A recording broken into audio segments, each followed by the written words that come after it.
Desnica u tom eseju o estetskim mrtvim mjestima, on posjeća da književni tekst mora prosto, kako da kažemo, da mora bude imun, da mora da prirodno odbacuje sve što nije nanos umjetničkog. I vi nećete nikad u desničinom, ja mislim ni jednom dijelu, naročito u Proljećima Ivana Galeba, naći ni jednu rečenicu, kako on to kaže, koja je zgoljno informativni iskaz. Ali ćete prosto naći neke rečenice koje izvuče sasvim informativno, ili da kažemo da nemaju neki nanos umjetničkog na sebi, ali zapravo, evo, kada pogledamo malo temeljnije, poslušajmo ovo, kaže: moj smrtno zaljubljeni, pod znacima navoda, otac ostao je kratko vrijeme uz moju majku.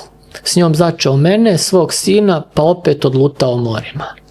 Ne znam da li se na tim putovanjima i dalje smrtno zaljubljivao ili nije, ali znam da se nije našao kod kuće kad sam se ja rodio i da me nikad nije vidio, jer je prije toga završio u svojoj kožnatoj vreći.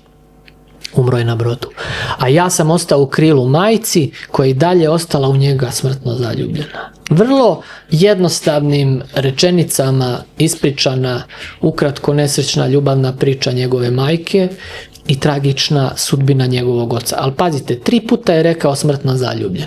Prvi put je to rekao pod znacima navoda i šta to sugeriše? To sugeriše tačku gledišta očevu. Dakle, on je zaista kao smrtno zaljubljeni mladić nastupio i tako osvojio srce njegove majke i sve je dovelo do onoga do čega je dovelo. A onda kaže Ivan Galeb, ne znam da li se na tim putovanjima i dalje smrtno zaljubljivao. Pa jeste sve kako je ovdje prikriven mali prekor u toj sintagmi smrtna zaljubljenost koji on upućuje svom pokojnom ocu. A onda u 3. rečenici kaže da je on ostao kući u krilu svoje majke, koja je dalje ostala u njegova smrtno zaljubljena. Ovo je sad osnovno značenje. Da, ona je stvarno bila smrtno zaljubljena u njega. I pogledajte vi